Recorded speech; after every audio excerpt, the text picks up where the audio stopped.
Good afternoon, everybody.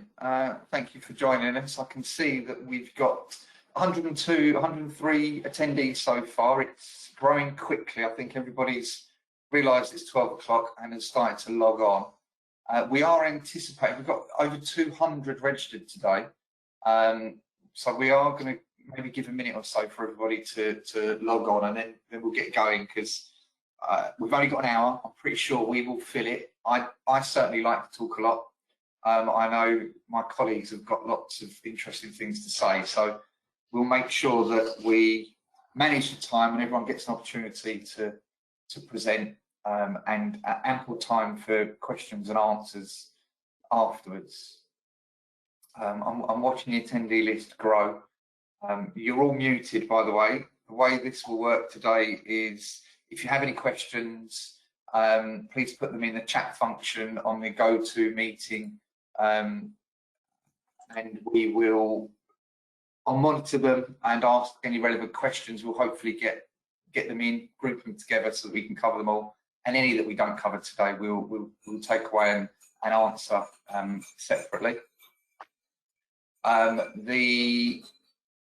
There is a poll function as well, if you can see in the GoToWebinar toolbar, where you can select, there's 4 questions. I think they're just yes or no answers, and it will help us gauge the position each organisation is in, and we can take that away as well and make reference to it. So we're up to 127. We're now 2 minutes in, so I think what I'll do is I'll begin today's session. And today's roundtable is around tackling public sector fraud from the inside out, and what does good look like. It's a follow-up to our session that took place as part of the Counter Fraud 2021 virtual summit that was done in collaboration with the Cabinet Office. The session gives us an opportunity to share our thoughts on key issues, such as the impact COVID-19 has had on service delivery, our ability to adequately implement and resource fraud prevention across all services, or how we should focus our efforts on preventing fraud in the first instance. The session will work today. I'll go through some introductions to our presenters today. I'm going to set the scene. I'm going to give you some weird views that have been stuck in my head for a long time, so that you to sort of build a picture of what I think the future of fraud may look like. We will have our presenters talk about their area of expertise. I've listed them as expert panelists. Some may dispute that, including Mike himself. He's very humble, but we'll get to that. And we will have some general discussion topics afterwards. But as I say, at any time during this session, you can go to the polls and answer some questions. By way of an introduction, my name is Marc McAuley. I'm the Senior Counter Fraud Consultant for CIPFA. I've worked in the public sector for over 25 years now, and always within counter fraud and risk function. My work puts me in touch with fraud and finance leads and heads of service in local government across the public sector, and provides me with opportunities to understand what's happening operationally on the ground. I also work with central government on key stakeholder groups, and it gives me an understanding of how the inner workings and the problems that's being faced by the public sector as a whole are appearing. Michael Frost is the Audit and Anti-Fraud Manager of Buckinghamshire Council. He's had over 30 years experience in counter fraud and enforcement. He's worked in both public and private sectors for the police, local government, large international audit, tax and advisory firms.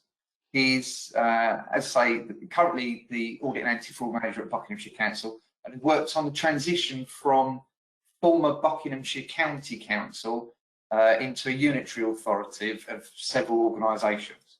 And it's this experience that qualifies Michael to assist us in understanding the challenges of counter fraud in local government during periods of change. For today's session, in considering what the future of fraud may look like and the risks that we may face in the public sector moving forward, and building a team with all of that in mind. Nick Jennings joins us. He's the head of Herts and Beds Shared Anti-Fraud Service. He's an experienced public sector counter fraud leader. He won't let me say how many years. He may tell you himself. He's a CIPFA affiliate member. The Shared Anti-Fraud Service is a partnership between councils which aims to share intelligence and resources to combat fraud. And we get an opportunity today to hear from Nick on how one of the leading local government shared services, bringing several authorities as well as other public sector organisations, was created, and the challenges he's faced, and maybe some of the successes that have been achieved. Heidi, Loren Sousa is a Counter-Fraud Apprenticeship Manager for CIPFA. She has 15 years experience in investigative practice. She's an ambassador of learning, and she's helped develop CIPFA's Counter-Fraud Apprenticeship Programme using her expert knowledge in training and apprenticeships, coupled with a vast experience in investigative practice, produced, delivered and developed that apprenticeship scheme for CIPFA. Our resources and staff are our future, and during previous sessions there was a lot of discussion on how we build these future resources, particularly apprenticeships, and that's why I've invited Heidi today to give us a whistle-stop tour of what to expect, how you can access training and the benefits to your organisations. I'm going to start the presentations off. I'm going to talk about what does the future of fraud look like. I've called it a dystopian view. It's straight out of Hollywood. It's going to be a little bit maybe mind-bending. I don't want you to hold me accountable for it. I don't want to be sectioned for this. These are just views of what the possibility could be, whether it's right or wrong. So we'll cover it. We'll see the reaction at the end. But it's only my view on a version of the future. It's to open your minds. It's not right or wrong. It may or may not happen. I'm not the Simpsons. I can't predict the future. But what I want you to picture is fraud is a world problem that needs a global effort. International organisations need to back the efforts of every country to work together. Whether it's the UN, the WTO, whoever, back each nation to work together to tackle fraud on a global scale, because at the moment global economies are suffering. We know the spend COVID-19 and the effect that it's had on governments and the losses that are incurred and the fraud that is taking place. We're already seeing the reactions from national crime agencies working with public sector organisations on the bounce back loan frauds and actually, searching people's houses, making arrests, and hopefully taking appropriate sanction action going forward. But the biggest thing that the world needs to do is protect those limited government resources from loss. So I'm not talking about protecting individuals here. This is a big picture of how the world can protect itself from loss. Imagine the leaders of the world set up the biggest Know Your Customer campaign we've ever seen. Let's say they call it the Personal Identity Security System, because we all know they're useless at acronyms. Let's start with ID cards. Now that was already something, it's already something that's happened in a number of countries across the world. There's national identity cards. It's something that was mooted in the UK, was in development stage. They've spent millions on it, but then it was halted. But let's start with an ID card. An ID card that has your personal information on. It has your identity information on. It has your biometric data, and it is that one record that for you to prove who you are. And what does it replace? Let's say it replaces passports, so that wherever we travel in the world, we're using this identity card for travel purposes. Let's say it also replaces our driving license. So it's got all of our travel information on, our residential information, our personal information, our driving information. It replaces your national health card. It's got all of your health records on it. At any stage you need access to it, you touch it on a PDA or some sort of electronic pad, and it can bring up in computer software all of your information that you want to share. But the government always have access to that information. Not only that, let's say some of us that are in receipt of benefits, your benefits are paid on to that identity card. And your wages, if you're in employment, your employer pays your wages onto that card. And you can use that card in replacement of a bank card. You don't need a separate bank card. You can make payments using this identity card that has your biometric data in to ensure that only you can use it. And let's say you need to go and collect a prescription from the chemist. By you touch it on that pad, they know what you're entitled to, what you're not entitled to. They'll know whether you're working or not, and it will automatically take payment if you have to pay for your prescription. Let's maybe take it a bit further, because sometimes we go places and we forget our passport or our driver license. We might forget this identity card. So let's replace that identity card and maybe have an implanted chip somewhere on our body, on our person, in our wrist. I don't know. That's, you know, we're not talking fiction here. Some people already have embedded chips for payment cards. You know, it's happening. So with all of that in mind, what do Big Brother know about us? Well, they know who we are, where we are. Let's say it's got GPS ability as well, enabled in the card or in the chip embedded on your person. They'll know where you've been and even where you're going if you've booked a holiday and you've paid for it using this card. They know your medical condition, your medical records are on there. They know what you're entitled to, what you're getting. They know the benefits that you're getting or the income that you're getting, and where and how you spend your money. Well, what can they do with all of that information? Let's say Big Brother, the government, the world knows all of this information on you. What can they do with it? They can collect debt. If you owe for a service, if you make a payment for your council tax, it can be taken straight from your identity card. They can implement fines if you get a parking fine or some form of fine for the way you behave on the streets because Big Brother are watching you, CCTV.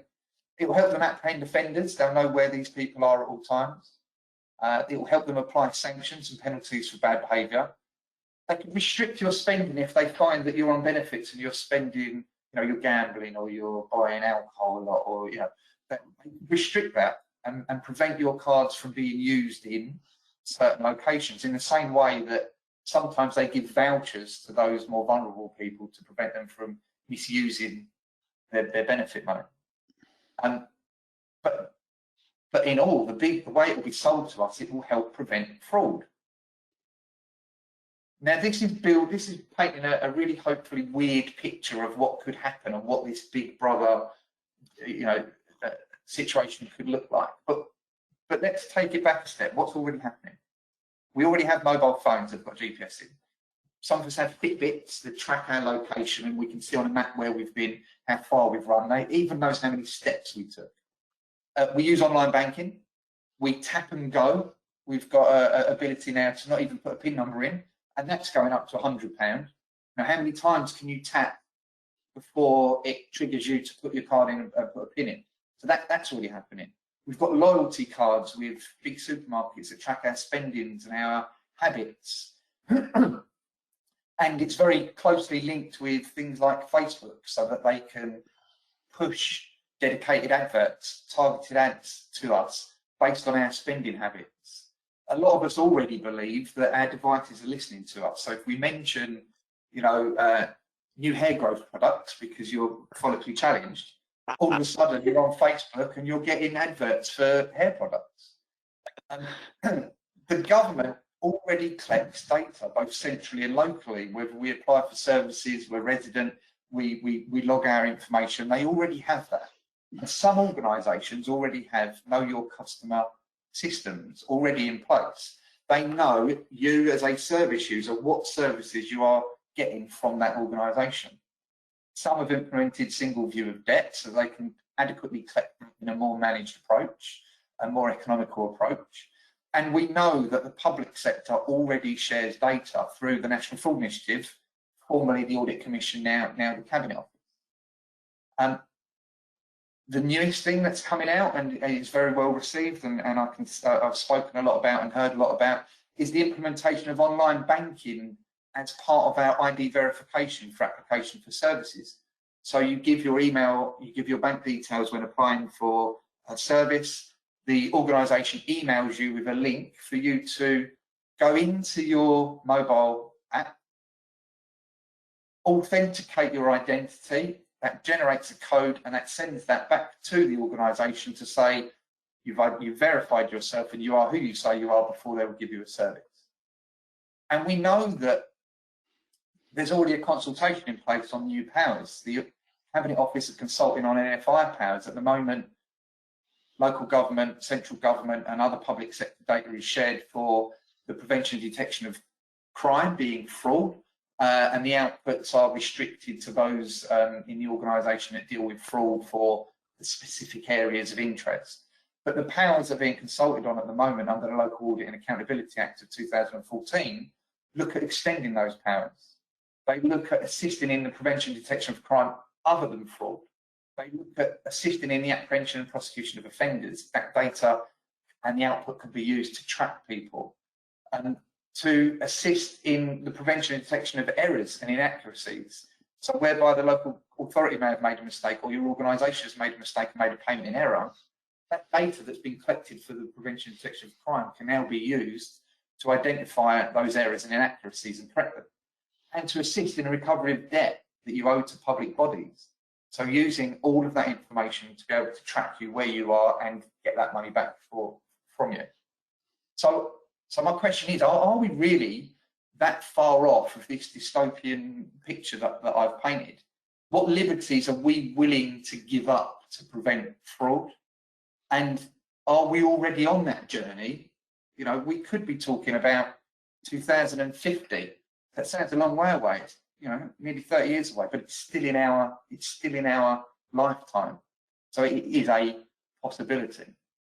So that's just me, like I say, getting a lot of the rubbish that's been in my mind for many years out on the things that could be done to combat fraud on a global scale. But a lot of it is, you know, a bit pie in the sky and very unlikely to happen. But it was just to relay to you, is it already happening? Are we slowly getting there? Are we already on that journey? And what bits of it are actually good? What bits of it should we be looking at as those responsible for public funds and protecting those funds? We're the custodians of public money, and under our duty to protect that, what steps should we be taking or could we take to do so? Now this hopefully leads nicely on to me passing you on to our speakers and talking about what they've done, what they've considered, what they had to think about, and their challenges in setting up their versions of counter-fraud functions for their organisations. And again, I'm mindful that they can vary. There will be, you know, not every counter-fraud function is fit for purpose for every organisation. So that's why we have different setups for different organisations, and hopefully we'll get a bit of understanding today around how what they've had to think about, how they've implemented, the challenges they've had, the successes, and where they're looking to in the future. So that's my opening gambit. Hopefully I'm keeping to time, but I'd now like to pass you over to Mike to talk about what the biggest current future challenges were for local government counter-fraud teams in his experience working for Buckinghamshire Council. Okay, thanks, Mark. Nicely put. But yeah, I think sort of my experience and your dystopian view, I think if I go back to from where I was, this chubby little African boy running through the bushes trying to catch some fish off of a hand line, compared to where we are now with this dystopian view, it's realistic and just shows us how quickly and how fast life can change and will change. And the sooner we accept and acknowledge that, the better off we'll be. And I think acknowledgement and acceptance and admitting where we are, I think is going to be the first step for most of us. Having looked at the title, I mean, I don't know if I'm quite an expert, having an expert view, but definitely, I've definitely got an experienced view, and I think I've definitely bumped my head a lot and made a lot of mistakes in life, and I think I've been through a lot of environments that sort of definitely qualifies me with experience as to what I think works and what I think, you know, will be harder to implement, etc. But For us, I think for me, the challenge ahead, the challenge definitely going to be with digital, etc. But the main challenge for us here at Buckinghamshire Council, as you know, we amalgamated 5 districts into one council, so we became a unitary authority. The biggest challenge going ahead, and I think for most people, I think for fraud teams, is going to be about budgets, money, financing, and resilience within that. So trying to make the most efficiencies out of the team that you're going to build, and therefore you want quite a resilient team with multiple strengths, I would say, but also some grounded experience. And for us, the biggest focus has been, so we've used the Counter-Fraud Apprenticeship, which I think is a fantastic platform, but for us, our focus has been, and it definitely has been, and yes, I think we're in a little bit more of a more comfortable position than most to be able to, we're starting from almost scratch, really. But we have genuinely got a fantastic culture. And for us, it's the culture that where we started with. Even right from our 151 officer to my manager, Maggie Gibb, that I report into. Outstanding, probably one of the best bosses I've worked for. We breed this culture of openness and honesty and being quite frank. We've been at each other's throats, etc., but we're willing to entertain each other's views and take even the front-facing staff's views. And we're building stuff around that. We then also look at our recruitment, who we're going to recruit, who we're potentially going to recruit. We look at the types of people we want in the organization. And I think people need to be very careful and don't confuse education with intelligence. I've found more often in this counter-fraud culture, lots of people with various degrees, various scientific degrees, etc. But actually, they're not that intelligent. And just because you've got a degree doesn't mean you're intelligent. And look at me, I'm busy studying a degree. So there we go, we're confused both ways there. But in all essence, what I'm trying to say here is I would rather have an intelligent person working with me, and we focus on people that have got emotional intelligence, people that have got an emphatic sense of care, people that care for each other, are worried about the cause, genuinely worried about the cause. It's not just a job that they turn up for. So what we've done is in our organization, and I've got an example where I work with, she's our counter-fraud apprentice. She's one of the most outstanding employees that I've employed from scratch. And in actual fact, I didn't even do an interview. And this is how confident we are with each other and the trust that was built in. My boss and another one of the line managers that works with me recruited her right the way through while I was there, but I was busy with investigations. She knew the personality that would fit our team and the type of personality that this young girl is, and it's fitted in well. She proved to us what she wants to do. She's proved over and above and beyond what she can do and what she wants to do. She's demonstrated a willingness to go forward, etc. And we've built on this. Her confidence has grown as she started in this counter-fraud apprenticeship. The thing I love with a counter-fraud apprenticeship, it gives them structured grounding, structured phases to go through. It teaches you the basic principles, and it teaches them in absolute detail. But not only that, they are then allowed to step out of that environment and apply that in the working live environment, as it were. It's given this girl a lot of chance to learn and make mistakes. Enough people that know me will know that I've made lots of mistakes, and exactly what I've said to her is, I've said, Helen, go ahead and make mistakes. This is your opportunity to make mistakes and learn. She comes out of this counter-fraud apprenticeship and asks us thousands of questions. Believe me, she's chomping at the bit and never lets it go until she's got an answer. She used to be as quiet as a church mouse before she started with us, but we knew and we could see something in her, and I would almost guarantee she's going to go above me in levels of sort of ranking in the authority eventually if she keeps going the way she does. But this is what these levels of the apprenticeships are doing. It's developing people, giving them their confidence. And we're doing this with a restricted budget. So our budget's very tight. So what we're doing is we're then trying to help ourselves to help other people to help us. So I can't give everybody the investigative skills, but what I can do is we focus a lot on the proactive side of things, so the fraud awareness training, etc. And as I said previously, we do anything from 4 to 8 fraud awareness sessions a month. That can be as minimal as 10 minutes to 2 hours, depending on what it is.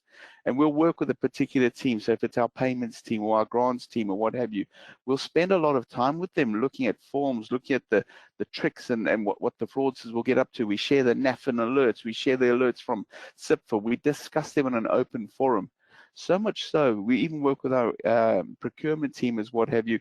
They do a lot of that background research. So when we find fraud is trying to get into our organization, we already know that these people are either doing research or doing the basics. So when a case does have to come to us, we've got a pretty decent case, and we've pretty much got a lot of the information we already need, a lot of the decent-ish sort of research, open source stuff has been done because we've helped develop that. Our fraud team then liaise and talk with people with a very open dialogue. And we continue with this dialogue. The only person that we've recruited from the external side is somebody that a lot of you people will know very well, is Avril Drummond, one of the most outstanding housing investigators that we've ever had. Herself, I know what her background and her grounding was. Very much like Helen, learned literally from the ground up. She came through, did the ACFS. But what I'm trying to say to you is these shortened versions, things like the ACFS, anybody can go in and do an ACFS quickly. It's a 2-week course sometimes, they obviously vary now. But I like the counter-fraud apprenticeships because it's structured over a long time. There's measured behaviors, there's measured skills that person can apply in work, gets tested at work, the manager verifies it. I have a good relationship and an open relationship with those people that are delivering the apprenticeship, and it's almost to the quality of a degree. I believe it can yet still go up another 1 or 2 levels. But that, for me, is the future of developing your teams on a shoestring budget. I do think, most importantly, we're still very old school in the way we investigate and we're looking at things. And I think probably a leader in looking at things digitally will probably be Kleinberg and his gang out there in Thurrock. We need to also look at the digital market side of things and the way we look at things and investigate things digitally. So perhaps to consider bringing that sort of thing into the apprenticeship. I think if we've got that, we'll have a well-rounded product. But for me, in a nutshell, it's about the budget and culture. And I think if you look at the types of people you're going to recruit first, are they going to be part of your team? You can then mold them into what you want them to be for your team, for your organization. And I mean, I have 2 people that are current employees that are joining our team that we'll be placing on the various programs that are available, such as intelligence, management systems. And each of our team are going to have a different strength and a different sort of quality that they're going to bring. We then work collaboratively with each other. We know each other's roles, so much so that I know the 2 people that report into me, if I had to leave tomorrow, they'll probably be able to pick up my role straight away, and the council won't have to sweat too much.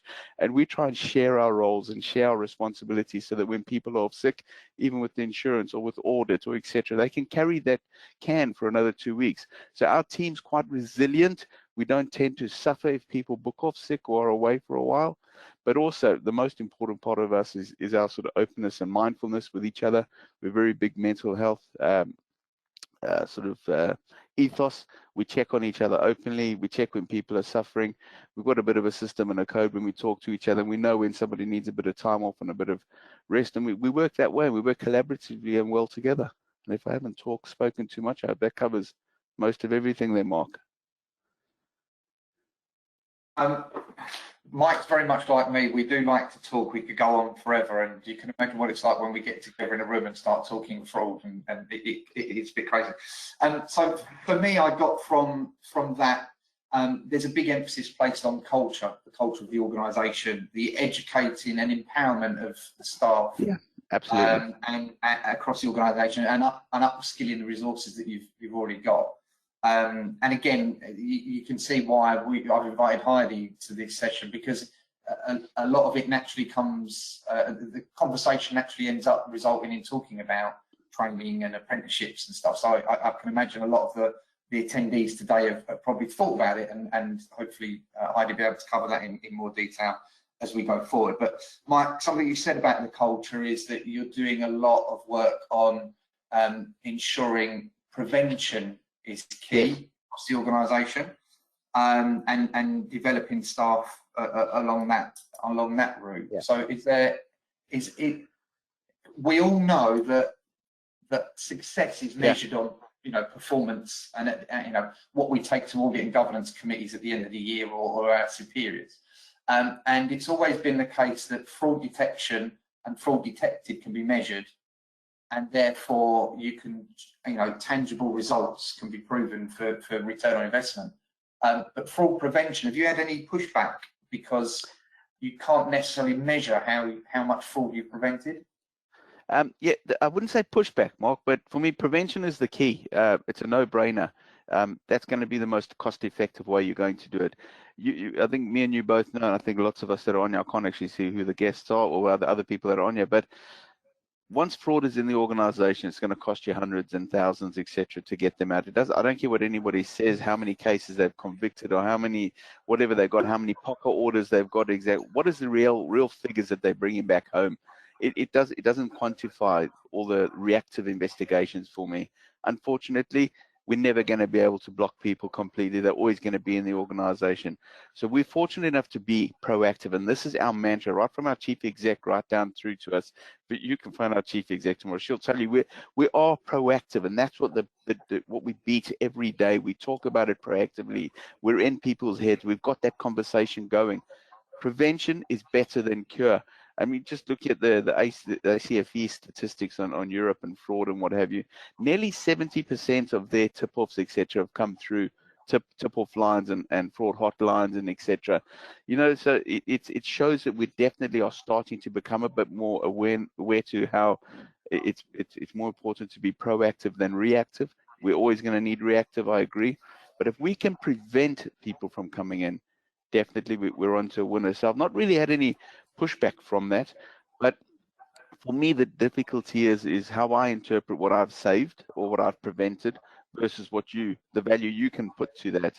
And I know you know, the only from my experience, the only genuine, authentic sort of value we could have attached to figures back in the day was with the Audit Commission and housing, and how they had that £18,000 and £75,000 value to housing. That to me was the closest then. You know, so it's hard to put a value on it, but I've not had pushback from it, because if I say I've saved or prevented a particular amount, I can justify it generally. And we have these open conversations with my 151 and my boss, because she'd want to understand that data as well. And believe me, she'll question me. Okay, so for those of you who are attending that are not from the local government arena, what Mike was talking about there regarding the Audit Commission was notional values that were put on the cost of building a temporary accommodation property, or building a property, or taking someone out of temporary accommodation. So actually, in order to measure prevention, they come up with a formula on what it would cost had that fraud not been detected. So, you know, I'm sure that within your own organisations, there are values attributed to service delivery that is probably used in the same way, that notional thing. One more question from me, Mike, that's come up. You've gone from a unitary authority to a council, and it's not just you, is it? There were 5 unitary authorities that I presume all had different ways of working or different setups, or even if they weren't too different, there were some dissimilarities. How did you cope with that? What did you have to consider and think about going forward? I think in many ways I'm fortunate to have had Maggie Gibb with me. She basically has been our sort of our structure there, and we've all filtered in from there. So Maggie's a very experienced campaigner, has worked in and out of local authorities and whatever. And we looked at when we started, and it wasn't just about what I was doing, it was mainly driven also from what Maggie was doing. So we looked at what the other authorities had, our sort of districts, put it that way. And they all operated in various different ways. Different departments did different things. And there is still, in actual fact, different departments doing some different investigations. So you think about things like council tax and things like that, and SPD were handled by particular, they didn't actually have a fraud team. Buckinghamshire County Council didn't have a fraud team even until recently. So I originally came across from when I worked at that public sector firm. When I came across, I was working for them as a partner, and I came across, and there wasn't actually a fraud team. I actually came across as the audit manager, and we've since developed that role. So how it generally started was we realized, hang on, we really need to tackle this fraud. And Maggie was very much of the proactive area now. And she's literally almost withdrawn me from the hands-on investigations now, because we've developed our team. I am focusing solely on the proactive stuff. Well, I've got 2 or 3 girls working on the actual investigations and being proactive, and then another 2 people more on the proactive and management side of things. So initially it was myself, then this young girl, Helen, that we started on our apprenticeship program, who then showed exponential experience. She just was so good. We had to get her onto the program quickly and give her some sort of confidence. And we then brought in another girl from one of our district councils. We thought her personality, her experience, and her belief, she's one of our more sort of phenomenal girls that we've brought in internally, has then enabled me to now step away from the actual hands-on investigations, because I now entrust her to work with our apprentice. So the apprentice works very closely with her. And this girl, she doesn't mind me mentioning her name, Katie, it's worked very closely with Helen, day in and day out. If they've got any issues, we're on the phone to each other. So it's building that strength within each other and that support structure. Helen can phone me tomorrow, Helen can phone Katie. So we sourced somebody, and we were very lucky to have somebody like Katie to come in and help sort of, alleviate any stress or pressures, really. Okay, thank you. And that probably leads me quite nicely on to my next guest, our next presenter, Nick. So we've talked about Mike bringing together several organisations that now are one and have to work in the same way, where Nick is working on with several organisations that probably still work in different ways, and actually work with the same ethos to share and collaborate and work together under this new shared service arrangement. So I'd like to welcome Nick, who's going to give us a bit of an introduction so that we can understand what's happening in his area of work, and again the pros and cons, as well as the difficulties you faced and the successes that have resulted from the work that you do, Nick. Okay, afternoon, Mark. Afternoon, everybody else. Yeah, just repeat what Mark said. Really, it's great and it's fantastic. That's me done. Thank you.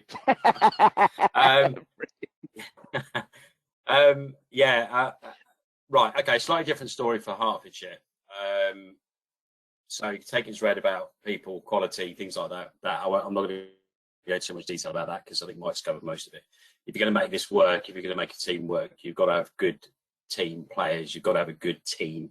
You've got to have people that are enthusiastic, that want to learn, that want to develop, and as well, sadly, sometimes you have to see those people leave the organisation as well to go on and and work in other organisations and build their careers, and that's sad at the time. But actually, with a little bit of time past, it's really good to see those people, really sprouting into the next generation of fraud people, anti-fraud people across the sector.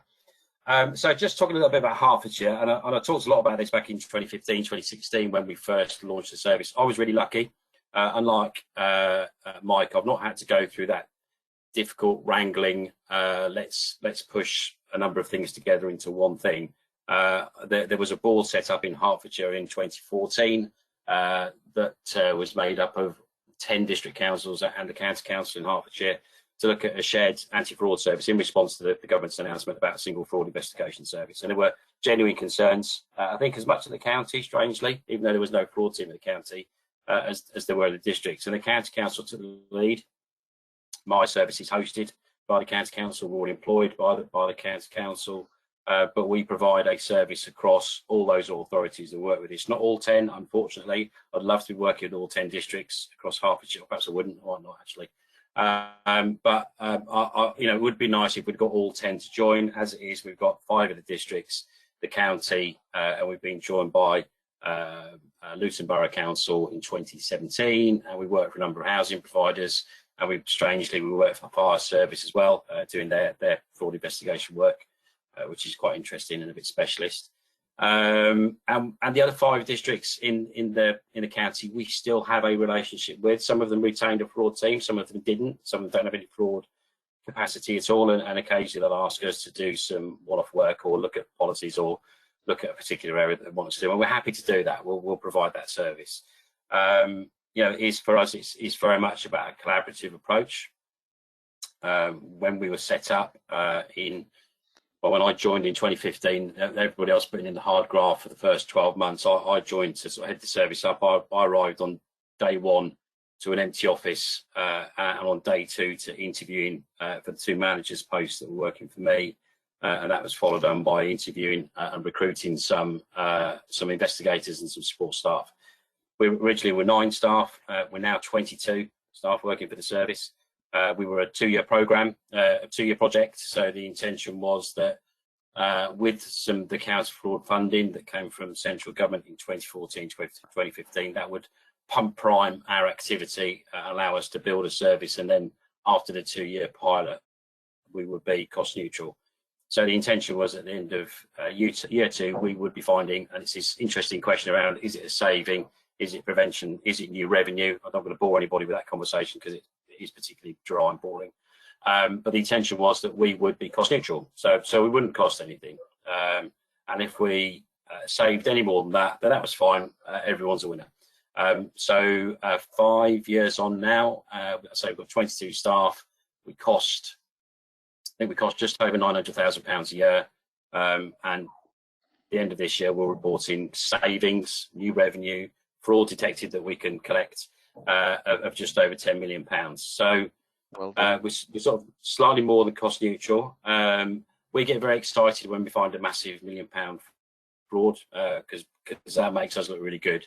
The people in the finance teams don't get quite so excited because they've got to recover it, but I hope. So some of the cons, first of all, of working in a shared service, as you picked up, Mark, we've got 7 primary organisations that we work for who are all different. They're all different animals, they're all different sizes, they've all got their own local issues.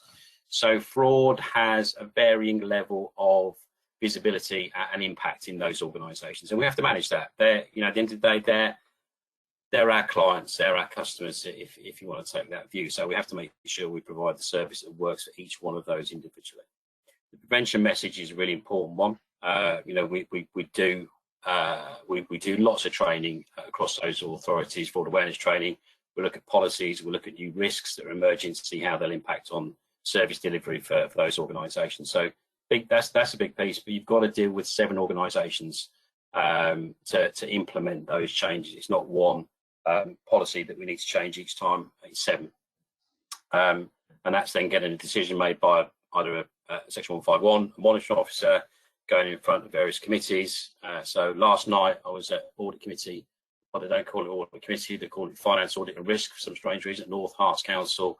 Last Friday I was at Luton Borough Council's audit committee. Next week I'm at East Herts Audit and Governance Committee. So, we're talking to those committees all the time about the work that we do. So, but all different. That's great. That makes my job more interesting, I suppose, in some ways. So that's the downside. Again, getting anything signed off. We want a data sharing agreement across all 7 authorities. It needs to go through 7 legal teams, and I can guarantee that every single one of them will have changed some part of it by the time it gets back to the first. Who will then say, I don't like this bit that's being changed. So that's always a real challenge working for 7 very different organisations. But the benefits, and the benefits are huge. That resource that I've got of 22 people is fantastic. That allows me to do all the stuff that you can't do, or is harder to do, as a single organisation. That means I can recruit fraud risk assessors. So I've got a member of staff working for them in a moment, working in children's services at the County Council, getting right down to a service level risks. Where are all of the risks across children's services?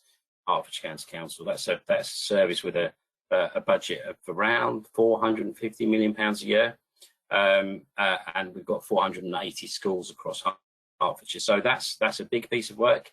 I can do that as HCC, as a county council. There's no way I could invest that amount of time and resource in doing that.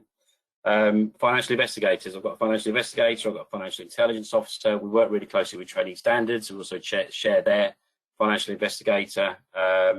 We do data analytics. We play with data all the time. It's great fun. We can quite literally. I've got two data analysts work for me. We can just say this might be good. Why don't we just have it? Let's just see what this does and see what comes out of it. So we've run numerous projects over the last 5 years looking at how we can use data in a slightly different way. So we've got our fraud hub across the county. That's hosted by the Cabinet Office. That allows us to do, and people get upset about NFI, but if you did NFI with better quality data and you used NFI to make your data better quality, then you get better quality outcomes, and that's what we find now. So we push the data into the fraud hub more frequently. We push the results out to teams. So rather than dealing with NFI every February and everybody going, we're too busy, we can't do it, actually becomes part of business as usual. Matches go out to people, they deal with it as the change happens. so you don't get bigger fraud losses, which is sad because we don't get massive fraud losses to prosecute people for, but it means we're preventing huge amounts of loss. So so there's some of the pros. What else have we got? The other thing is, again, having a large team, we've got career grades. So echoing some of the things that Mike was saying, it allows us to recruit somebody with no experience and no qualifications at all, bring them in, train them from scratch, and they can, as we did with one officer recently, very sad when she left, she went off to work for one of the big audit companies in a senior role. She came to us initially as just a bog standard, quite low level fraud investigator. When she left, she was my best investigator, so losing her was devastating at the time. And I hope there's none of my other team listening, because they're all great as well. But it is, you know, as well as that, it allows us to share information across partners. We can share intelligence, share knowledge, share skills. They're the great benefits of working in a partnership. And I've probably rabbited on far too long, Mark, so over to you. No, what's great about that, Nick, is that I had several questions around return on investment and funding that you've covered, and risk, about embedding a culture of risk. Going back to what Mike said, it's the culture, risk and risk management, and fraud risk in particular has to be pushed as part of the culture. There's too many organisations that focus on strategic and operational risk that doesn't encompass on fraud risk at all. So that's great to hear. And I like the fact that you keep referring to your team as a large team, and many people will picture that 22 staff, that's a big team. But you're quite right in the sense that if you weren't a shared service, you would literally only have 2 or 3 people in each of the organisations, and that is not enough to do the amount of work that is required for each organisation working alone. So although you say you've got a big team, you've probably actually made cost savings by sharing those services. That's huge. Mark, can I also add to that? I think what works very well with Nick, and he's got a good reputation for it, is how collaborative he is and very open-minded to share experience. Because I know even when I've been busy or I've been away, I've asked my girls to contact him and get a particular piece of information out on, and the response is like this. And I think if we can all learn to adopt and change our attitudes towards that and share information and not be all me, you know, be like Nick. Nick is very open-minded about that, and I know my girls have gone to him and have asked him for loads of information. I think it's fantastic that we can share information so quickly. That is a great thing, and I'm hoping that most of our attendees that are thinking about joining shared services or implemented shared services can approach me. We'll make sure we share in detail. Don't share my email address. I'm mindful of time. I know that we've all spoken a lot, and I want to give Heidi ample opportunity to talk about, obviously, the upskilling of the workforce that Mike has already mentioned and Nick's mentioned, and upskilling with limited resources, so taking advantage of the apprenticeship programme. So over to you, Heidi. Thanks, Mark. Yeah, so I guess you know, I've always had a passion for training and education, and kind of came up through the old system of developing counter fraud staff, where you just kind of learned on the job from your colleagues. And after quite a few years, I was lucky enough to be sent on PINS training. So that should kind of give you an idea of just how old I am. So yeah, I mean, it is really difficult to try and strike that balance between, you know, being able to fund your resources and actually being able to develop your workforce in such a way that you are able to develop that culture from the ground up. So yeah, absolutely, we have to expand the workforce first and foremost, and upskilling our existing workforces is really important. So, you know, investing that time and commitment into growing talent, and, you know, giving the staff the confidence and the skills that they need to prevent fraud and obviously to pursue and deter. So how do we do this? Because, you know, the number of investigators across the profession isn't growing at a commensurate level, and training budgets are next to non-existent.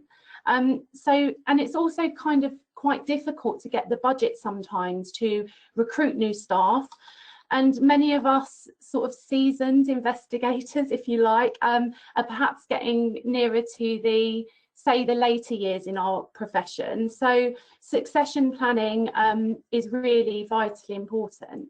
But I guess you all know all of this, and what you really need is a practical solution.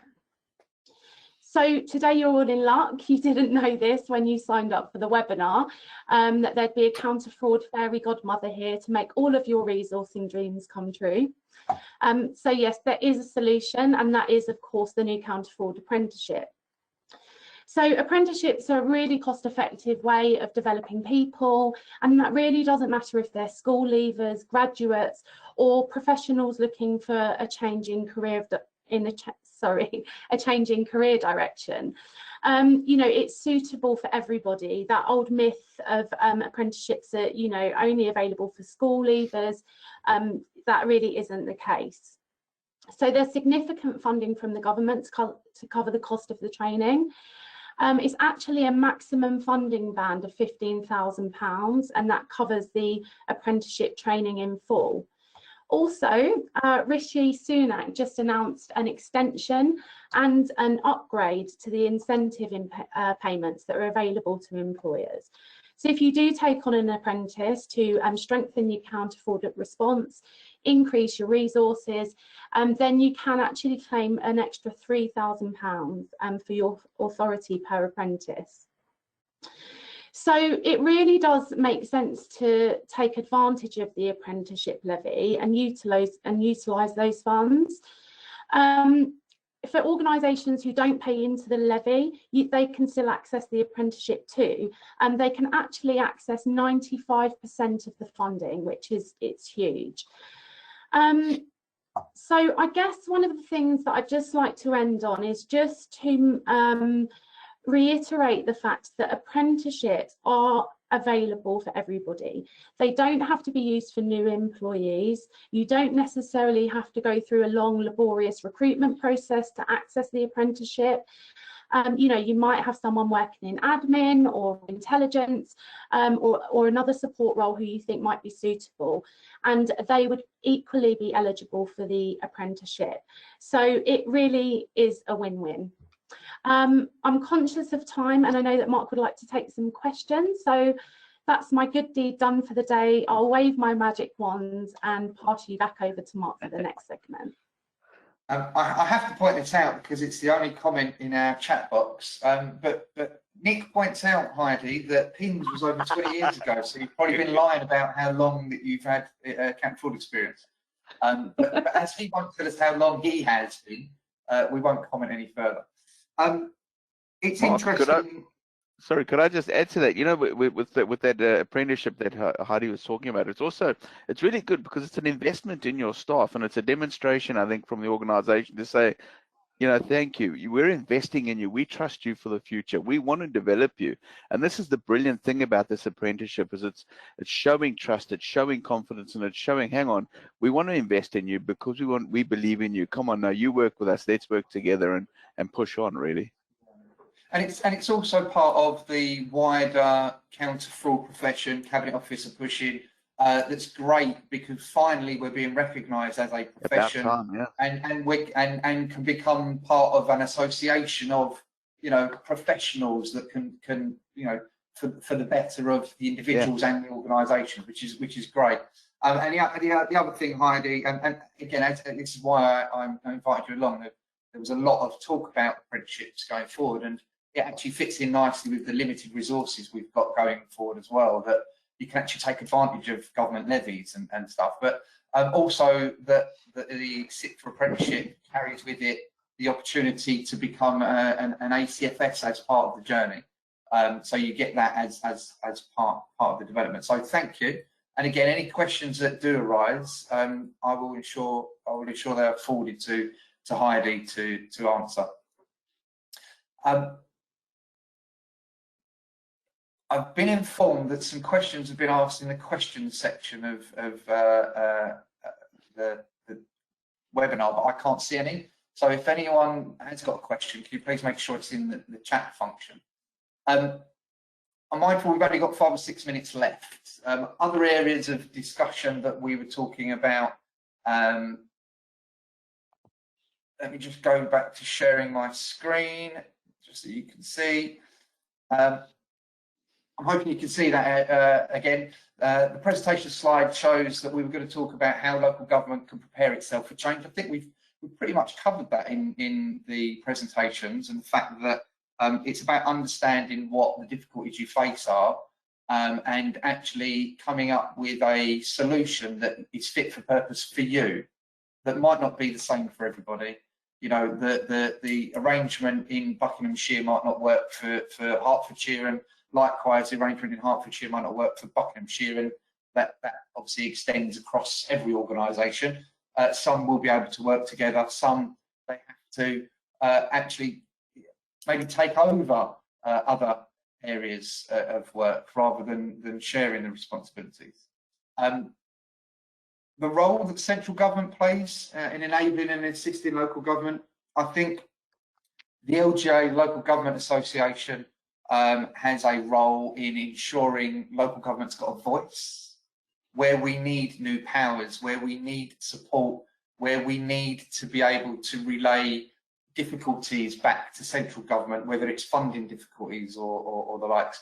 The LGA gives us the voice, and through the MHCLG, the Ministry of Housing, Communities and Local Government, we should be able to voice our concerns as local government, so that central government can enable us, give us the powers, the tools to fight fraud effectively. And then the role that CIPFA has for local government counter fraud is that we can bring together. Well, I mean, we offer a range of services. This isn't a sales pitch. This isn't for me to tell you what we do and what we offer and try and get you to buy services. But you know, just reviewing. You can do these internally. You can do these yourselves. Reviewing what you do, whether or not you are implementing the strategy from the Fighting Fraud and Corruption Locally Board, whether or not, whichever part of the public sector you're in, you're implementing good practice, industry standards, things that people have done before that have been rewarding and effective. Are you implementing them? Understanding what's available to you, and CIPFA can play that role in ensuring and assisting you in doing that. But also taking that message back from whichever part of the public sector it is that's facing difficulties, and bringing those messages to the boards that we sit on. I'm only obviously representing the counter fraud function within CIPFA.